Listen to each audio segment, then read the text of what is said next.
तो आज हिमाचल में प्रचार करते करते बगलामुखी पहुँचे हैं मंदिर में। बहुत प्रसिद्ध मंदिर है ये।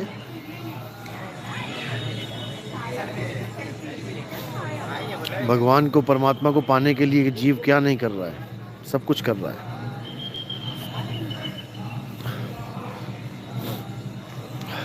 दूर दूर तक भ्रमण करता है, कोई कमी नहीं छोड़ता। यहाँ पे पूरा हवन यज्ञ चल रहे हैं, मंदिर की घंटियां बज रही हैं लगातार, और भगत अपने अपने इष्ट को पूज रहे हैं। ऐसे ही सारा जीवन गुजर जाएगा, सारा जीवन ऐसे ही गुजर जाएगा उस मालिक को ढूंढते ढूंढते।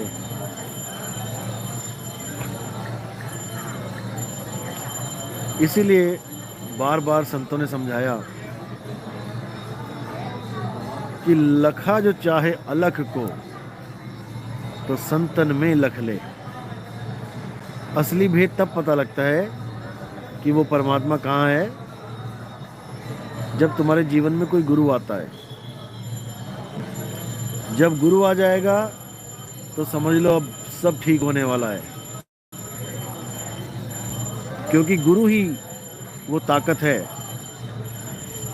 वो असली कला है परमात्मा की, जिसके आगे सारी दुनिया का अज्ञान माथा टेक देता है। जैसा कि आपको पता है, कलाएं होती हैं 16 कलाएं। किसी के पास 10 कलाएं हैं, किसी के पास 12 हैं, किसी के पास 16 हैं। इसी प्रकार परमात्मा की जो असली कला होती है, जो सब कलाओं पे भारी पड़ जाती है, भले कोई 16 कला संपूर्ण ही अवतार क्यों ना हुआ हो, लेकिन जब सतगुरु की कला इस दुनिया में उतरती है तो सब कलाओं वालों से ये जीव किनारा कर लेता है। फिर उसे कोई 16 कला, कोई 1000 कला वाला नहीं चाहिए, फिर उसे चाहिए अनंत कला वाला। और अनंत कला है गुरु रूप, जिसको वाहे गुरु कहते हैं। असली गुरु रूप वाहे गुरु है। तो जब तक हमारे जीवन में कोई गुरु नहीं आया, जब तक हमारे जीवन में कोई गुरु नहीं आया, तब तक हमारा आध्यात्मिक जीवन शुरू नहीं हो सकता। लेकिन कोई सत्य को जानने को तैयार नहीं। जो भी ढूंढ रहा है असत्य को ढूंढ रहा है। असत्य क्या है?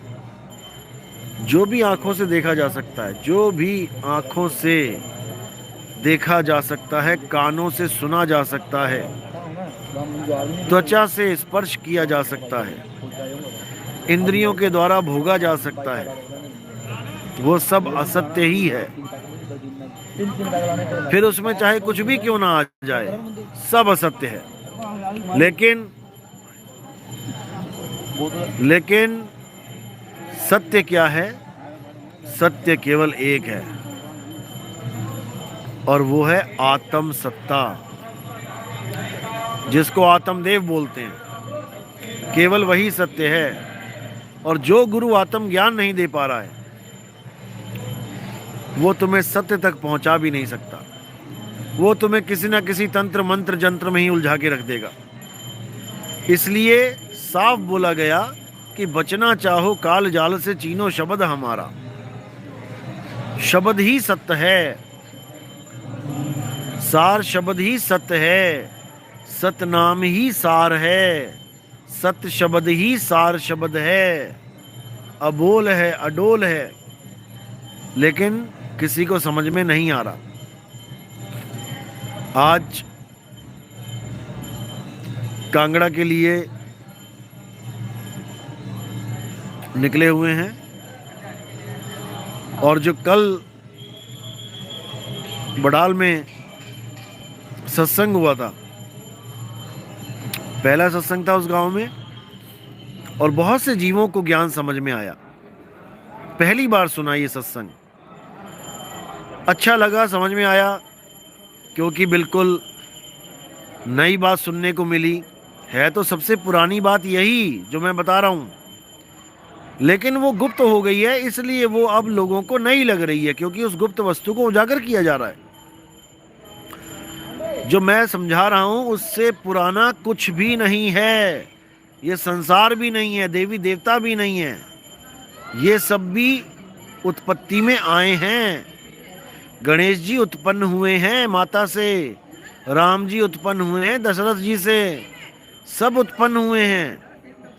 लेकिन जो एक चीज है कभी उत्पन्न नहीं होती,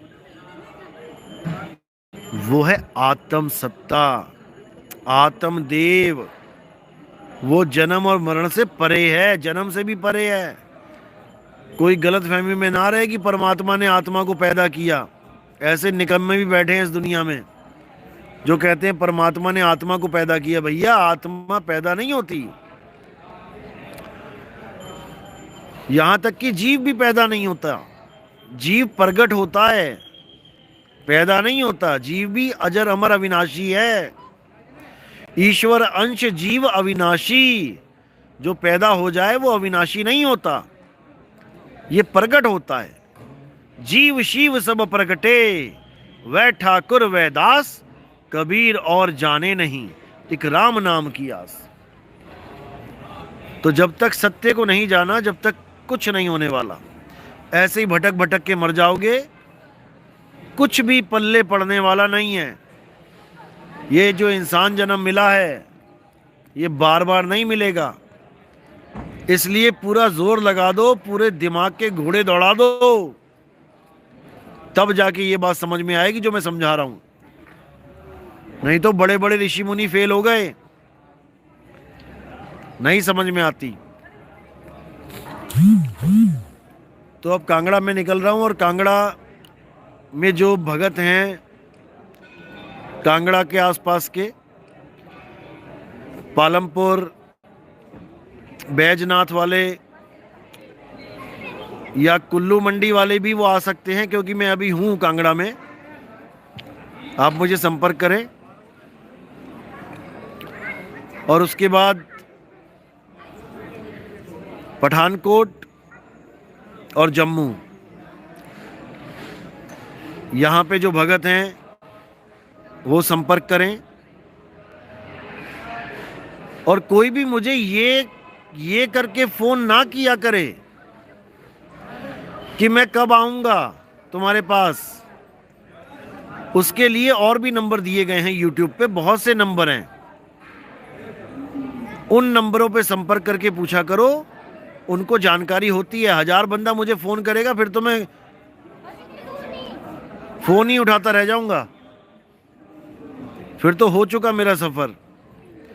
और जब मैं फोन काट देता हूं तो भाई, समझदार इंसानों, विवेकी हंसों, जब मैं फोन काट देता हूं तो दोबारा मत किया करो। 11 बार 20 फोन लगातार। समझदार बनो थोड़ा। अगर कोई बंदा फोन काट रहा है तो कुछ मजबूरी होगी ना, या तो भीड़ में होगा कहीं गाड़ी चला रहा, या फिर कहीं पे बैठा होगा जहां तुम्हारे साथ बात नहीं हो सकती। तो इसलिए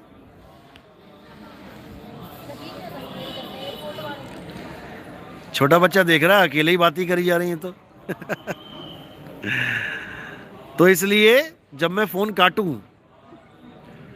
तो दोबारा फोन मत किया करो, कम से कम 2 घंटे का गैप दिया करो। फिर ये नहीं दे फोन पे दे फोन, दे फोन पे फोन।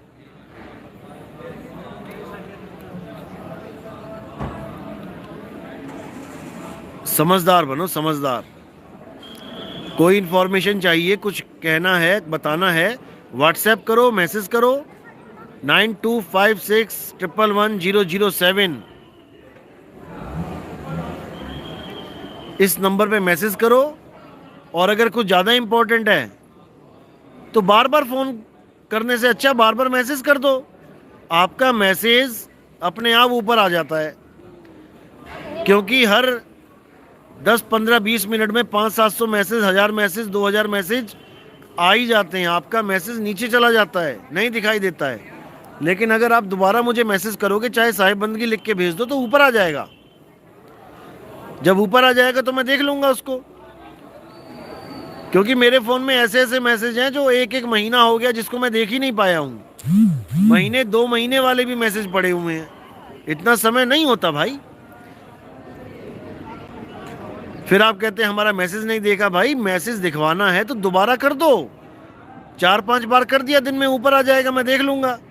अब नीचे चला गया जो 3-4-5 हजार नीचे मैसेज चले गए, कौन घुमाए उसको बार बार। इसलिए कुछ इंपॉर्टेंट होता है तो उसमें साहिब बंदगी लिख के दोबारा भेज दिया करो।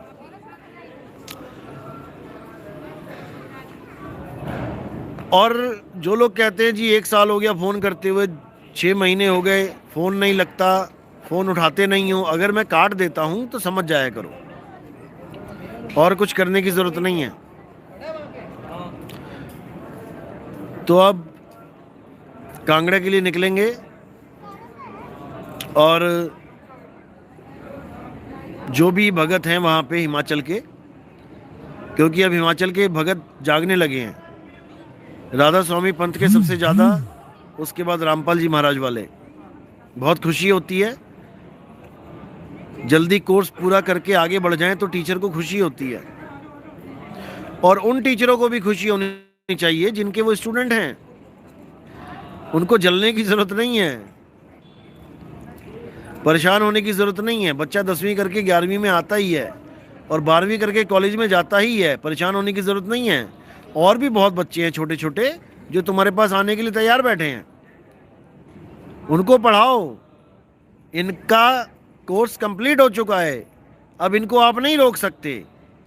12वीं करने के बाद चाहे 12वीं का क्लास टीचर ही क्यों ना हो, अगर बच्चे ने कंप्लीट कर ली 12वीं, वो रोक नहीं सकता। बच्चा कॉलेज में जाएगा। 12 पंथ का ज्ञान जब उसको समझ में आ गया, अब वो 13वें पंथ में जाएगा, उसको कोई रोक नहीं सकता। कि तुम सोच रहे हो कि कुछ तुम दाव पेच लगा लोगे, उसको संतुष्ट कर लोगे। भाई तुम्हारे बस की बात नहीं है अब उसको संतुष्ट करना। अब उसको भूख ऐसी लग गई है जो तुम्हारे पास भोजन है ही नहीं वो वाला। तुम्हारे पास जो मंत्रों का भोजन था तुमने खिला दिया उसको, उससे उसका पेट नहीं भरा। अब वो आगे बढ़ेगा और सारा संसार बढ़ेगा, इसमें कोई शक नहीं है। क्योंकि संतों ने पहले ही महिमा गा रखी है कि एक ऐसा समय आएगा जब पूरा विश्व सतनाम के झंडे के नीचे आएगा। ये कोई नितिन दास आज नहीं बोल रहा है कि नितिन दास ने आज ही बोल दिया। ये भाई ग्रंथों की महिमा है, जो हम ग्रंथ मानते हैं, जो ग्रंथ हम पढ़ते हैं। क्योंकि अगर भगवान है इस दुनिया में तो हमें केवल ग्रंथों के द्वारा पता लगा है। ना तो किसी ने शंकर जी को देखा, ना किसी ने शेरावाली माता को देखा। हमें पुराणों में, वेदों में ये ज्ञान मिला है कि हाँ ऐसे कोई भगवान है। और ये चित्र इंसान के काल्पनिक हैं। किसी भी ग्रंथ में, पुराने जितने भी ग्रंथ हैं, उसमें किसी की फोटो नहीं है। ये हमने बनाई है अपने दिमाग से, ग्रंथों को पढ़ पढ़ के। ब्रह्मा जी के 4 सर ग्रंथ में लिखे हैं तो हमने 4 बना दिए। 5वां सिर तो हमने 5वां बना दिया। शंकर जी ने उसका नाश किया तो हमने बना दिया शंकर जी त्रिशूल के साथ उसका नाश करते हुए। ग्रंथों से ही हमें हर चीज का पता लगता है, क्योंकि संतों ने ग्रंथ ही छोड़ रखे हैं हमारे लिए। उन्हीं ग्रंथों में ये महिमा है सतयुग की, कि कलयुग में सतयुग आएगा और रोके नहीं कोई रोक पाएगा। चाहे कोई चेला जोर लगा ले, चाहे कोई गुरु जोर लगा ले, ये रुकने वाला नहीं है। भूल जाओ, तुम्हारे बस की बात नहीं है। नदियों में, नालों में बांध लगते हैं, सुनामी में बांध नहीं लगते। सुनामी बांध को तोड़ देती है। कि तुम किसी गलत फहमी में हो कि तुम इस मूल ज्ञान पे बांध लगा दोगे, तुम्हारे बस की बात नहीं है भाई। ये तो घर घर तक पहुंच चुका है। अब तो फैलाव होना है केवल। विश्व के हर देश में ये मूल ज्ञान पहुंच चुका है। अब तो बस खेल शुरू होना है। और जो हमारी विरोधी पार्टियां हैं, बड़ा दुख होता है मुझे, उन्होंने अपना काम रोक दिया है। अब निंदा चुगली करना बंद हो गया है, ग्रुपबाजी करना बंद हो गया। अरे ऐसा मत करो भाई, तुम जैसे भाइयों का ही तो योगदान था।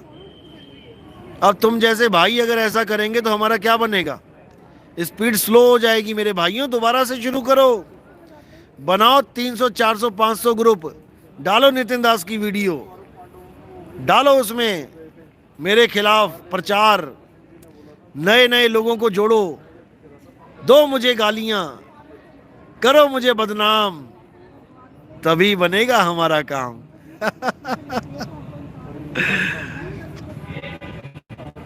क्योंकि ऐसे निंदकों को मैं वारी वारी जाऊं जो छुप छुप के हमारे ही सत्संग देखते हैं। क्योंकि इनको भी आदत पड़ चुकी है नितिन दास की। इनको भी चैन नहीं है मेरे बिना। कोई बात नहीं भाइयों, तुम्हारा भी मैं हूं। मैं कोई तुम्हारा दुश्मन नहीं हूं। तुम्हारे भी दिल में मैं ही बसता हूं, मानो चाहे ना मानो। इसलिए काम रोको मत भाई, बहुत बड़ा काम है, मेरे अकेले के बस का नहीं है। तुम्हारा योगदान चाहिए, दो योगदान। सारे शांति हो गए एकदम, पता नहीं क्या हो गया। मैंने कहा कहाँ चले गए सारे? कोई ग्रुप नहीं, कोई वीडियो वायरल नहीं, कोई ये नहीं, कोई वो नहीं, कोई गालियां नहीं। भाई ऐसे अच्छा नहीं लगता तुम्हारे बिना। खुल के आओ सारे मिलके।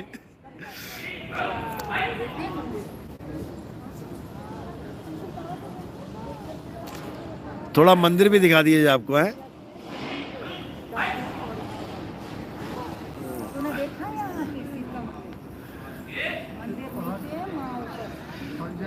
बहुत प्यारा मंदिर बना रखा है, साफ सफाई भी बहुत अच्छी है।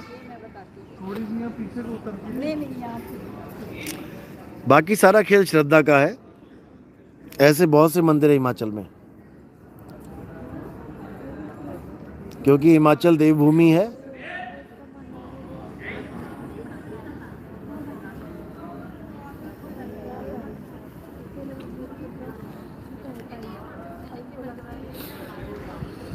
शुरुआत यहीं से होती है। भक्ति की शुरुआत मंदिरों से ही होती है। जैसे एलकेजी यूकेजी होता है, जाना जरूरी है, तब समझ में आता है भगवान क्या है। जो मंदिरों में नहीं गए, जो गुरुद्वारों में नहीं गए, मस्जिदों में नहीं गए, उनको सही ज्ञान नहीं मिल पाता। क्योंकि बिना स्कूल गए आपको बोलना तो आ जाएगा, एक अनपढ़ भी हिंदी बोल लेगा, लेकिन वो सलीका नहीं आएगा उसको कि बड़ों से कैसे बात करनी चाहिए, अच्छे बंदों से कैसे बात करनी चाहिए, एडिकेट्स क्या होने चाहिए, वो चीज़ नहीं समझ में आएगी। इसलिए मंदिर जाना बहुत ज़रूरी है। लेकिन सारी उम्र मंदिर ही जाओगे तो काम खराब है। सारी उम्र अगर एलकेजी यूकेजी में रहोगे तब काम खराब है। ये स्टडी करो, अच्छी तरह करो, खूब अच्छी तरह घोट के वेद पुराण पढ़ो, गीता पढ़ो, और जब पूरा ज्ञान समझ में आ जाए तो अध्याय 4 और 34वां श्लोक इसको अपना लो। अगर कृष्ण जी ने बोला है कि जीव का कल्याण तब होता है जब उसके जीवन में कोई गुरु आता है, और गुरु भी कोई तांत्रिक मांत्रिक नहीं, जब कोई आत्मज्ञानी गुरु आता है जो आत्मा का भेद बताता है। क्योंकि कृष्ण जी ने आत्मा का ही जिक्र किया है पूरी गीता में। मूल ज्ञान गीता में यही है कि आत्मा को कोई शस्त्र काट नहीं सकता, अग्नि जला नहीं सकती, वायु सुखा नहीं सकती, जल भिगो नहीं सकता। लेकिन ये ज्ञान गुप्त हो गया है, ये गीता का ज्ञान गुप्त हो गया, और हमें उनकी पूजा पाठ में लगा दिया गया है जो काटे भी जा सकते हैं, जलाए भी जा सकते हैं। बस उसी ज्ञान को उजागर करने के लिए एक समय निर्धारित किया गया था, जो 2000 20, जिसको बीसम बीसा भी बोला। तो बीसम बीसा बहुत इंपॉर्टेंट है हमारे जीवन में, क्योंकि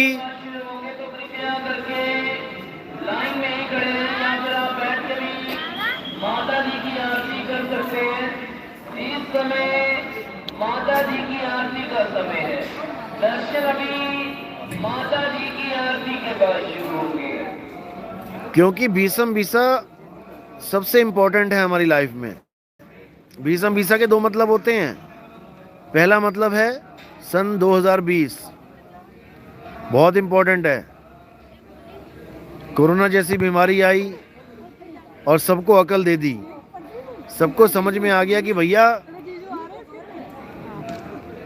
घर में भी बैठना पड़ सकता है। बड़े बड़े आदमी, बड़े बड़े अभिनेता, नेता सब घरों में घुसे हुए थे, सब मौत से जूझ रहे थे। 2020 is the most important year in your whole life. और जो बीसम बीसा का दूसरा अर्थ होता है वो होता है संपूर्ण, 100%। जब तुम्हें पूर्ण ज्ञान मिल जाएगा, पूरा ज्ञान मिल जाएगा, बीसम बीसा मिल जाएगा, तब तुम्हें मुक्त होने से कोई नहीं रोक सकता। लेकिन वो मिलेगा तब जब तुम कोई गुरु धारण करोगे। कोई का मतलब कोई भी नहीं, कोई का मतलब हु नोज हिमसेल्फ। इसके अलावा कोई गुरु तुम्हारे काम नहीं आएगा। सतगुरु सोई सतनाम बतावे और बाकी गुरु कोई काम ना आवे। तो अगर जानना है परमात्मा क्या है, तो एक सिंपल सा मंत्र है, self realisation is God realisation. ये लाइन आपने कई बार सुनी होगी अपने सत्संगों में, लेकिन इस लाइन का मतलब तुम्हें तब समझ में आएगा जब हमारे सत्संग सुनोगे।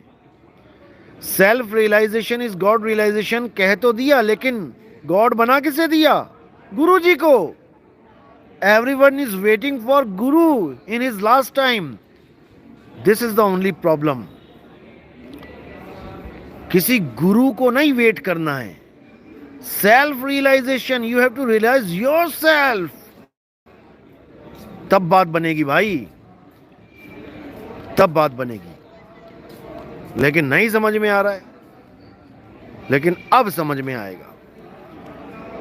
तो अब मैं आगे का सफर करना है और रात ज़्यादा हो गई है, तो मिलते हैं कांगड़ा में, मकलौड़गंज में, और उसके बाद पठानकोट जम्मू।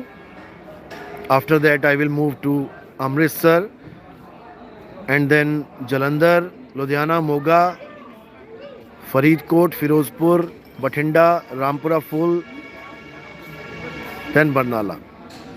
ये पंजाब का टूर है। और उसके बाद हरियाणा में एंट्री होगी। हरियाणा का पूरा प्रोग्राम यूट्यूब पे डाल दिया जाएगा आज या कल में। तो अब मेरा समय हो गया निकलने का। फिर मिलते हैं। साहिब बंदगी, सतनाम।